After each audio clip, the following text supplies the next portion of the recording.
All right, Jamie Ulmer, thanks for joining us today on the podcast.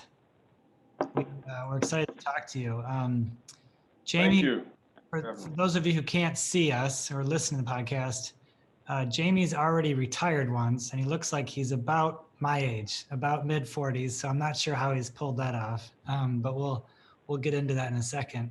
Jamie's got a really impressive history of military service. He's been in multiple states through that. He's been deployed to Kuwait and other countries around the world, and is now the CEO down in Florida of a healthcare provider. And so I can't wait to talk to him and get a little bit more into his leadership journey. So Jamie, I'd love to talk about what we picked up. We were kind of talking about offline before we started, which is, leadership by example, leadership by demonstration, and what that means to you, what that integrity means to you personally.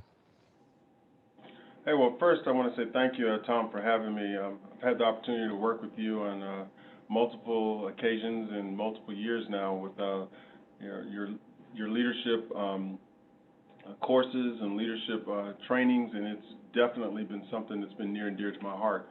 But I will tell you that my experience in the military was incredible. I didn't necessarily go into the military anticipating that it would have this type of impact on my life. At a very young age, I went to Desert Storm, Desert Shield. For some reason, I don't know why I was selected to go, but when I was selected, it was something that I never thought about that I wouldn't go. I remember my mom preparing me 2 days before Christmas. We were packing my stuff to deploy at a very young age of about, I think I was 18.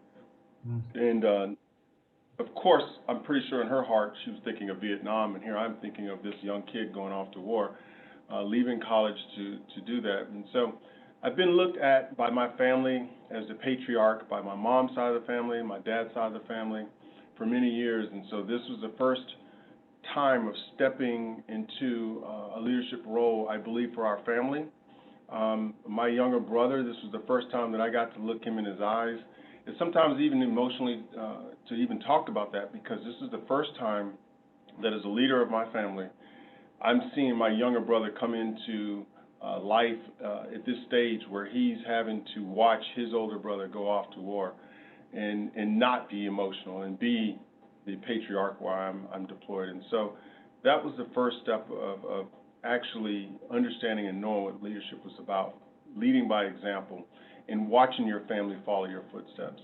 And throughout the course of my leadership tenure, it's always been based upon leading by example and understanding that people are not perfect. They make mistakes. And when they make mistakes, you build them up, you work with them to become better, achieve better, and be better. Not only for myself, but for all the youngsters that I had worked with. And it, of course, was an interesting journey, and I had the wonderful pleasure to work with some of the world's best leaders. Ann Dunwoody was the first 4-star female general. She was my first battalion commander. I had the first company commander, female, to be a company commander in the 82nd Airborne Division. And then, of course, when I moved down into the infantry battalions, my battalion commander at that time was Lieutenant Colonel Stanley McChrystal. So that type of leadership just exudes on you, and when it does, there's nothing that you can do about receiving it. You just grow watching it, learning it, and seeing and participating with it. And how is it helpful for you today? How do you think about this when you think about your own job now as CEO with several hundred employees around the state of Florida? How do you think about this, and how does it shape your decision making today? Well, yeah, that's Tom, a very interesting question, because I will say that sometimes leadership is something that you can't put your hand on. It's like something that is very items that are subjective, but items that are also very objective. And so when I became the CEO of Heart of Florida Health Center here in Ocala, I had to use leadership skills that I had not tapped into for a while. For example, this is a 70% white community. It is, from a political standpoint, a very Republican red community. And where it come from was a very blue community. And so when you come into a community like this, your leadership abilities and how you lead an organization, regardless of the political climate, you just do the right thing. You treat people the way you want to be treated with the utmost amount of respect, and you lead as if everyone is the same color, the same political affiliation, and what you will inevitably see is people just grow to work with you, love you, and enjoy working with you. And I think that's what I did when I came here. But could I open the book and say, this leadership value is what I'm going to use today? No, it was something that I think was instilled with me, and I was able to then transition to using that type of leadership to say, how do I work in this community? This community that is an underserved population, a higher amount of uninsured folks live in this particular community, and utilizing my leadership abilities, I believe I created relationships that weren't based upon political reasons or different reasons. It was just based upon taking care of people in this community, irregardless of their ability to pay for health insurance or whether or not they had a lot of money. It was just taking care of people and being able to go home every evening and look myself in the mirror and know that we did something beneficial to the community. Boy, oh boy, there's so much in what you said, Jamie, that the world could use, our nation could use, you know, when you think about all the challenges that we face, all the division that here you are. For those of you who maybe can't tell or can't see Jamie, he's a Black man working in a predominantly white community there, as he just said, and yet by leading, by rallying people around a common vision, around serving others, that it really doesn't matter. It doesn't have to matter, that we can all rally together to serve the community. As you look across the sort of national landscape, what advice would you offer to folks who are struggling with this very thing or struggling with bringing people together right now? Well, you know, I've often sat down and really taken time to kind of mull over that question, Tom, and I will tell you that in some instances it's very disappointing, and in some instances this is a phase of life that we're going through as a country that I believe brings light to things that we knew were happening that were very positive and some things that we knew that weren't very positive. And it didn't matter what political affiliation you were, of things that were positive or things that were negative. The bottom line is that this was an opportunity for us to see that maybe when you're a career politician, when you have busted your butt sacrificing what people don't respect or don't realize what you've sacrificed your entire life to be a politician, that it's not necessary that you're in the swamp. It is what it is. This is a profession that you have to do a lot of different things, whether it be discussions after work, whether it be lunch, whether it be dinner, whether it be different conferences. It is a career path. And sometimes when you take a private, for-profit, real estate, stockbroker, and you put them in a career progression that they're not in, it's going to be different. And I believe this country experiences that sometimes the extreme difference is not necessarily for the betterment of the country. And so how do we come together? I think there's a fine balance. I think that we identify what that fine balance is for everyone to be happy, for someone who brings about private for-profit experiences, but at the same time don't offend or be mean or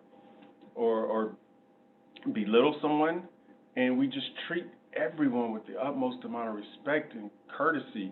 When you do that, you're always going to come out better. You're always going to come out better when people feel like you respect them, you appreciate them, and they do matter. And so I think as a country, I have always done that. I've always treated people with utmost respect, regardless to whether they supported this particular person or another person. They're a human being. That's what's first. And treating them that way, which is a core value that I believe my mom and every parent has ever taught their children, when you use that, there's no question you're going to come out with people being able to work together, being able to look each other in the eye and understand that we trust each other in a way that we can accomplish a mutual task. And if not, you're going to have dissension, you're going to have contentious attitudes, but everyone can't be the person beating someone across the head. We all have to figure out a way to put that aside and work together. You know, I want to add this to that question. The question I think of sometimes when I ask that question is, what is too free? T-O-O, free. What is too free? Being that I've traveled the world throughout the military, I've seen countries that are third world countries, I've seen countries that are authoritarian, socialist, I've seen countries that are total dictator in nature. But those countries weren't too free. And sometimes, although we were founded off of principles of freedom, is there something that's too free? That sometimes we become to a point that we can't respect what freedom is because we're demanding so much respect of freedom which is too free. It's kind of what we're experiencing with the coronavirus and wearing a simple mask. Some people believe that they don't want to be told what to do, that I'm violating or someone's violating their freedom. But another group of people are saying, hey, look, my dad's going to die if he gets this, and all we're doing is asking for you to wear a mask. Just wear a mask. It's, for a short period of time. It's temporary. It's all temporary. And so when you look at another country that's not having this issue because they're all wearing masks, I don't know if that country has a police officer walking around with a little stick and slapping people across the head when they don't have their mask on. But obviously they've recognized that something isn't too free, and for the better good of the entire country, they're doing it, and it's proven to benefit the country. And so I asked that question. Mm-hmm. Yeah, it's a fascinating sort of philosophical question that could take us down a path that I'm not sure I want to go down right now, Jamie.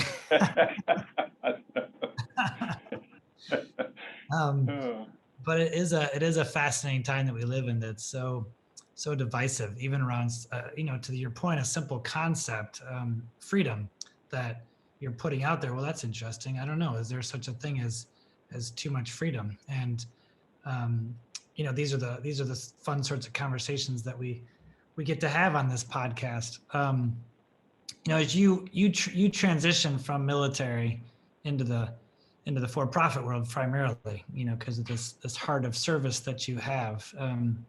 And I'm curious, I did the same thing. I went from working for some pretty big companies like Intel and then PricewaterhouseCoopers. And it was huge culture shock for me to go into a school system in Detroit, a nonprofit. What was that transition like for you? Well, I will tell you, I don't know what it was, but about the 10th year of my military career as a captain in the Army, I felt that it was necessary to take a small break to see what the civilian sector was like. I was an adjunct professor, and so I got to see a little bit. But oftentimes, military people are so rigid because they spend 10, 15, 20 years in the military that they have a very difficult time transitioning to the civilian sector. And so what I did is about the 10-year mark, which is around the time as most military people make a firm decision whether they're going to stay in or depart, I decided to leave the military and go into the reserves. And I worked for a very large pharmaceutical company as a pharmaceutical rep in the Alpharetta, Buckhead area of Atlanta, Georgia. That was one of the funnest times I've ever had in my life. I made a whole lot of money, but I felt like I was selling my soul to the devil. There was no purpose at the end of the day besides that I saw 30 doctors and they wrote my prescriptions, and my company made a lot of money. And I had a wonderful portfolio of pharmaceutical items to present to the doctors in this area. And so after about the third year, I said, this isn't me. I'm not getting anything from this. I know that patients are benefiting from some of this. I know the company is benefiting from this. But I recognize that when I would ultimately decide to retire from the Army and go into any type of job sector, it would be service-oriented.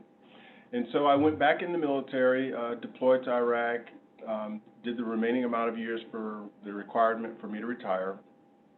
I moved back home to South Carolina with my wife and I, and we decided that we would go to Columbia, South Carolina, and I would work for the state government, Department of Health and Environmental Control, or in some type of service factor. And it would be more of public health. I really liked the way that the Affordable Care Act, and you know, I know we could go through a long discussion about the Affordable Care Act, but the one good thing that it did is it changed the model of what insurance companies looked at to prevention. If you can recall, before it was based upon visits, and insurance companies paid about how many times you went to the doctor's office. The Affordable Care Act changed the mindset to prevention, meaning that doctor's offices needed to get you in to be seen in order to get paid, which is totally different from the other concept of doctors need to get you in as much as possible so that they could get paid. And so this prevention model was something that I really wanted to hone in on and use in the public health sector. And so I transitioned from job to job over the 5 years to more of a public health type job before I got to a community health center in South Carolina that I really enjoyed working with, and I worked with a mentor that helped me to understand community health centers across the country and its mission at taking care of patients who were an underserved population and who didn't necessarily have a voice. And so having the opportunity to interview here in Florida was really a great fit for me, my family, and so that's what brings us to Heart of Florida Health Center here in Ocala, Florida, the horse capital of the world. It sits literally in the heart of Florida, in the middle of Florida, above Orlando and below Gainesville. So I love it here, and I think it's going to be something that I continue to do for a long time. Yeah, because it matches your personal mission, your personal wanting to contribute to the world, not just make a buck. What advice would you give to maybe young leaders or leaders of any age, frankly, that are making that transition from, you know, for simple terms, we'll call it from for-profit to nonprofit? How do they make that transition effectively? Well, going from for-profit to nonprofit, I would say one thing. They're going to have to take a lot of deep breaths because they're going to be sitting in meetings and be like, how could you do that? That's not what we do. They're not going to understand that it is a totally different mindset. It's not just a principle difference. You don't call money that you make in a for-profit revenue. You call it a surplus. There are principles to nonprofits. However, going from a profit to nonprofit is going to be a difficult challenge to understand the principles and the functionality of it. But more importantly, it's a mindset. So outside of taking a bunch of deep breaths when you hear something that just doesn't make sense to you, I would recommend this. If you always hold back in the back of your head that if you follow, whether it's taking care of an uninsured population, I'll give you an example of that. We provide x-ray services here, and for my for-profit director of operations who had been with us for a short period of time, her mindset would be like, we can't give that service for free. And I'm not by any means saying provide it for free, but my mindset is that we're not doing it intended to make money. We're providing a service to patients who we're closing a gap who could not afford an x-ray when they're seen at their doctor's office. And so if I have excellent insurance and I go see a doctor and they include an x-ray, my insurance pays for it. Our uninsured patients receives a doctor's appointment, they see the doctor, and they need an x-ray. If they have to pay $50 or $60 for the x-ray, they're not getting that x-ray. And so now the doctor is providing quality care, but not the best quality of care because that doctor really needed that x-ray. And so we've installed a new x-ray. We're now adding x-ray services, but the bill didn't change. And so in her mind, it's how did we pay for that? We didn't receive any dollars for that x-ray. And so in my mindset is this, when you provide service and you do something for an uninsured population, inevitably the money will come. And so as you transition from for-profit to nonprofit, if you can keep in your mind, inevitably it will come, those 3 words, and you hold on to it, you'll recognize that if you're providing free services, if you're providing extra services to close the gap in disparities of healthcare, if whatever you're doing in a service community, and it seems like you're just giving away money and you're not having any other type of revenue source to pay for it, just remember, inevitably it will come. And when it does, it will be 3 times more than you ever expected. Mm-hmm. Mm-hmm. Yeah, to make that shift from everything's about money to how do we provide a valuable service, and if we do that effectively, then the money will come is a huge mindset shift, I think. And it's one that struck me as you were talking is you go from, frankly, we're kind of managing people to death. Management's a really powerful thing. It's a good thing, in my opinion. But if it becomes the only tool that we have in our toolkit, then people feel disengaged. They feel beat up. They feel watched over. They feel micromanaged, maybe. And unfortunately, I think a lot of organizations are doing that. They're relying too heavily on management. What I hear you talking about is, yes, we need to do that, but how do we lead? How do we actually connect people to the mission? Because this is about something much bigger than ourselves. This is about all of us committing to being of service to the community and to individuals. And if we can keep leading, lead, then we can really connect as an organization to why we're doing this. And if we do that effectively, the dollars will follow. Yep, absolutely. And that being your salary as well. I didn't come to this organization with I probably had the lowest salary of all CEOs. There are 48 health center CEOs in Florida, and I had the lowest salary because it wasn't about the money. It too will inevitably come. So when you're service-minded, it's a mindset that you lead with that mindset, and it exudes all across the entire organization. I would love to give my employees even more and more to show the amount of appreciation and gratitude for what they've done over the last year. And so I think that you're absolutely right. It's a mindset that just becomes a way of life. Mm-hmm. Mm-hmm. So a couple more questions, Jamie, and then I'm going to wrap up here because the time's flying by. But as you think about leadership, and this idea of inspiring others, of really tapping into what we humans are made of, how do you think about that? How do you intentionally inspire your team? That always is a question that's deeply thought about in how you lead rather than manage, and then switch to manage and management style. And I will tell you, I do provide, and even from one of our classes that I had with you and Brad, I use those for opportunities for our employees to switch from management to leading. They will manage all day long. Why were you late 5 minutes? Where'd you go for lunch because we were supposed to be here? Why did we run out of vaccines? They'll manage all the time. But when they get an employee who runs into a situation hasn't been to work in 2 days, have you called them? Have you checked on them? And did you call someone else to see if they were okay? Now it's time to switch to a leadership style. And to think about your question is to think about this year. My employees lost more family members than I can ever recall from even being deployed in soldiers hitting roadside bombs. And it was almost like losing people in a war zone, whether it was their nephews or nieces or their dads, their moms. Every other day, some precious soul was passing away. We even had a nurse that passed away due to COVID-19. And so this is when leadership separates from all else. And what I believe is that I was ordained not only from a spiritual standpoint and a faith-based standpoint, but it was something that tapped inside of me that said, this is when this organization and this 270 people are looking up to me to lead. And sometimes it's people around them, their family members, community people, to see what leaders step up at that time.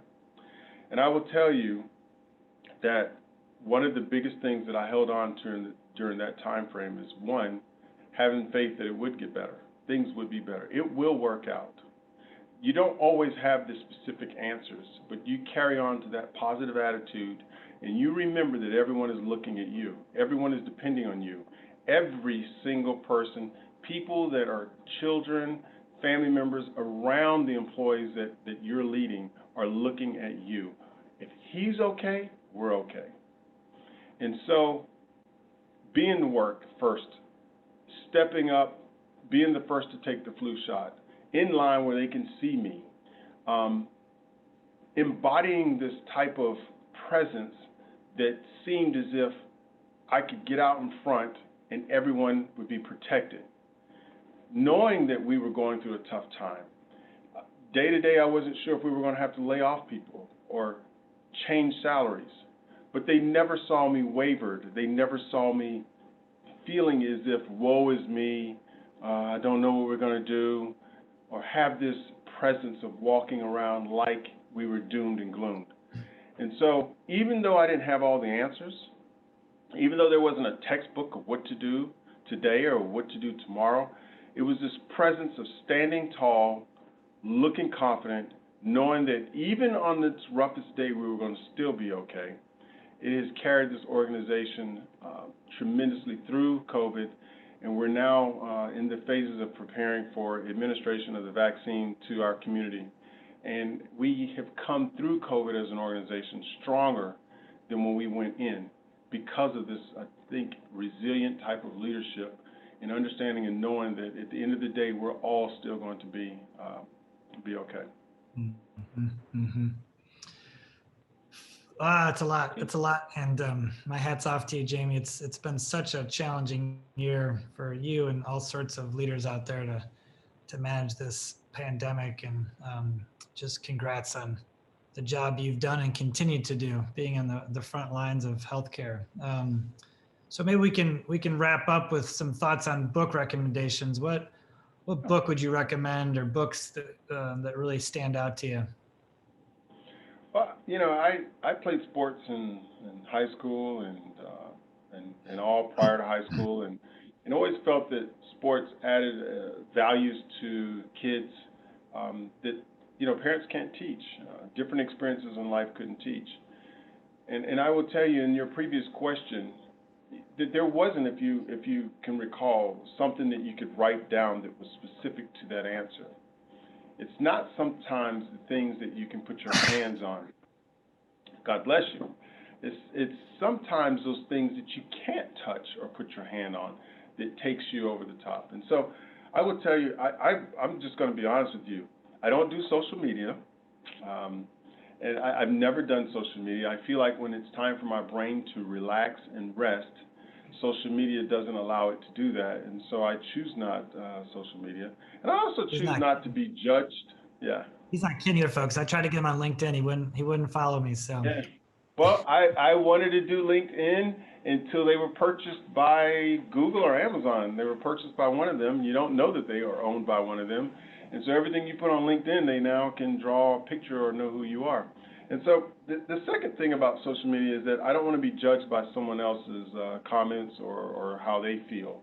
I want to be judged for who I am and not be tied to a community of people that you think is my friends or my brother or whatever their beliefs are.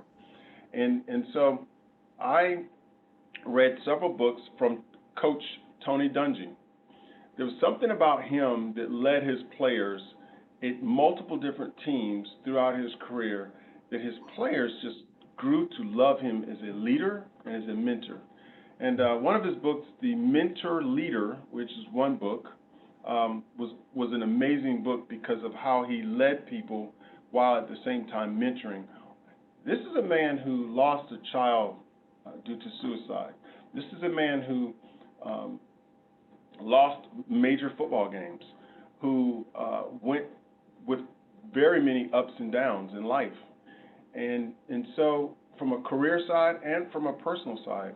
and just holding strong to who he was as a person and his faith, he led so many players, and you don't even have an idea of how many players today have been touched by him and by his leadership style. But his other books, Quiet Strength, also, I have read all three of them, Uncommon, Quiet Strength, and Mental Leader, and they've just been really phenomenal books to just sit back and kind of feel who you are as a person and how you want other people to view or think of you. Well, awesome, awesome. He needs to pay me for that advertisement, but it's true. Maybe we can get Dungy on to sponsor the podcast, right? Yeah, there you go. Well, thank you, Jamie, for the time. I appreciate you. I appreciate you as a human being, as a leader, and as a fellow person out there trying to make a difference in the world. So thank you for the time today, and have a wonderful rest of your week. Hey, thank you very much, Tom, for this opportunity. I hope one day that we can have a discussion about implicit racism and all those type of things that we're also experiencing in this country at another time. So you take care as well. All right. Thanks, Jamie. Talk to you soon. Thank you.